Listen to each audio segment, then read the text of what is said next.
മോനെ സുനിലേ, ഇത്തവണ നീ മാത്സിന് ഫെയിലായി. ബാക്കി സബ്ജക്ട്സ് ഒക്കെ ടീച്ചേഴ്സിന്റെ സിമ്പതി കൊണ്ട് തട്ടിയും മുട്ടിയും പാസ്സായിട്ടുണ്ട്. അതുകൊണ്ട് ഇത്തവണ നീ വീട്ടിൽ നിന്ന് സൈൻ അമ്മയുടെ മാത്രമായിട്ട് വാങ്ങണ്ട, അച്ഛന്റെ സൈൻ കൂടി വാങ്ങിയിട്ട് വാട്ടോ. അയ്യോ ടീച്ചറെ, അത് മാത്രം പറയല്ലേ, വീട്ടിലറിഞ്ഞ പ്രശ്നമാവും. ഞാൻ അമ്മയുടെ സൈൻ ഇട്ടുകൊണ്ട് വന്നാ പോരെ? നീ നിന്റെ അമ്മയുടെ സൈൻ ചെയ്യുന്ന എനിക്കറിയാം.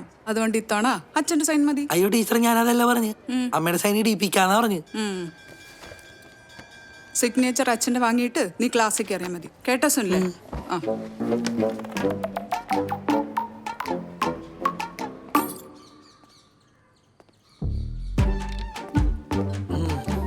അമ്മേ അമ്മേ അമ്മേ അമ്മേ, ഇത്തിരി വെള്ളം.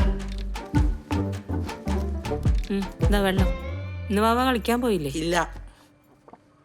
അമ്മയുടെ പുന്നാരമോൻ ചേട്ടൻ വന്നില്ലേ? അവനിന്ന് സ്പെഷ്യൽ ക്ലാസ് ഇല്ലേ? അമ്മ അവിടെ നിന്നേ. ഹൈസ്കൂളായ പിന്നെ ടീച്ചർമാർക്കൊന്നും ഒരു ഉത്തരവാദിത്വം ഇല്ല, ഒന്നും പഠിപ്പിക്കുന്നില്ലെന്നേ. എല്ലാരും ഉഴപ്പാ. എനിക്കൊന്നും മനസ്സിലാവണെന്ന് പറഞ്ഞപ്പോ അവരെന്നെ മനഃപൂർവ്വം ഒതുക്കി. അവരെന്നെ മാത്സിൽ തോപ്പിച്ചു. മാത്സിൽ തോറ്റാ? മാത്സിന് മാത്രം അവർക്ക് എന്നെ തോപ്പിക്കാൻ പറ്റുള്ളൂ. ബാക്കിയുള്ള സബ്ജക്റ്റ് ഞാൻ പുഷ്പം പോലെ പാസ്സായി. അമ്മ ഇനി ഇത് അച്ഛനോട് പറയണം, അച്ഛന്റെ സൈൻ വേണം. അച്ഛൻ ഇതെല്ലാം അറിയട്ടെ. ഞാനെന്നാ പോയി പഠിക്കട്ടെ.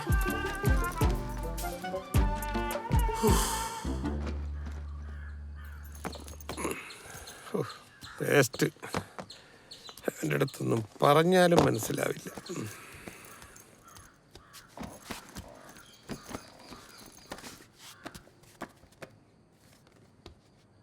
ജനനി, ജനനി, എന്തായി?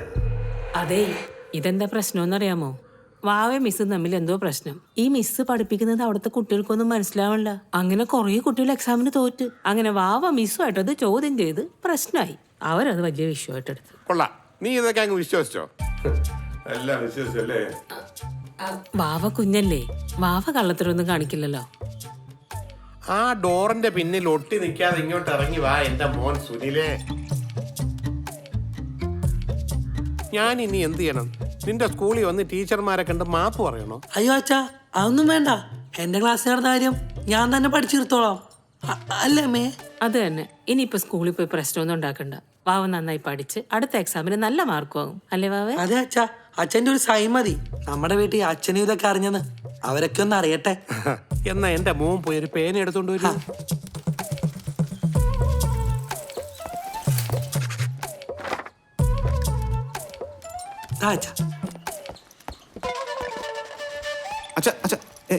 ഒന്നും പറയണ്ട, സുനിലിന്റെ പ്രോഗ്രസ് കാർഡാ. മാത്സിന് പൊട്ടി, ബാക്കിയുള്ള ജസ്റ്റ് പാസ്. പൊട്ടിയല്ല, പൊട്ടിച്ചാ. അതേടാ, ആ ടീച്ചേഴ്സൊക്കെ ഇപ്പൊ മൊത്തം പ്രശ്നമാന്നേ. അതെങ്ങനെ ശരിയോ? ഞാനും അവിടെയല്ലേ പഠിച്ചു. എന്നിട്ട് എനിക്ക് 10 പാസ്സായല്ലോ. അത് ശരിയാണല്ലോ. നിന്നെ പാരാടാ മാത്സ് പഠിപ്പിക്കുന്നത്? ലേഖ ടീച്ചറല്ലേ? അതെ. എന്തെങ്കിലും വകുപ്പുണ്ടെ പാസ്സാക്കി ഇടുന്ന ആളാ ലേഖ ടീച്ചർ. അച്ഛാ, നമുക്കൊന്ന് ലേഖ ടീച്ചറിനെ വിളിച്ചാലോ? നമ്പർ അറിയാം? ആ അറിയാം. അച്ഛാ അച്ഛാ അച്ഛാ, വേണ്ട അച്ഛാ, വേണ്ട അച്ഛാ. അമ്മേ ഒന്ന് പറയാമേ. വിളിക്കട്ടെ, വിളി. ഹലോ. ആ മാഡം, ആ 8B പഠിക്കുന്ന സുനിൽ PT-യുടെ അച്ഛനാണ്. അല്ല, ക്ലാസ്സിൽ എന്തെങ്കിലും പ്രശ്നമുണ്ടോ മാഡം? മാർക്സ് കാർഡ് കൊണ്ട് തന്നല്ലേ? മാർക്സ് ഒക്കെ കണ്ടോ? ബാക്കി പിള്ളേരോ മാഡം? ബാക്കി പിള്ളേരെല്ലാരും പാസ്സായിട്ടുണ്ട്. ഓ, പാസ്സായി അല്ലേ? അപ്പം സുനിൽ മാത്രം. ഒന്നുമില്ല മാഡം, ജസ്റ്റ് ഒന്ന് അറിയാൻ വേണ്ടി വിളിച്ചതാ. ഓക്കെ. ഇപ്പൊ എങ്ങനെ ഇരിക്കണം അച്ഛൻ? വിളിക്കാൻ പറഞ്ഞ നന്നായില്ലേ? എടാ, ഞങ്ങളൊക്കെ അവിടെ പഠിച്ചിട്ടൊരു മിനിമം സ്റ്റാൻഡേർഡ് കീപ്പ് ചെയ്തിട്ടുണ്ട്. അതിനോളം വരണ്ട, എന്നാലും ഒന്ന് പാസ്സായിക്കൂടെ നിനക്ക്? കഷ്ടം. ചേട്ടനെ കണ്ട് പഴയടാ. ഇവൻ എങ്ങനെ വിട്ടാ പറ്റൂല. അച്ഛാ, ഇന്ന് മുതൽ ഇനി ഇവിടെ കേബിൾ കണക്ഷൻ വേണ്ട.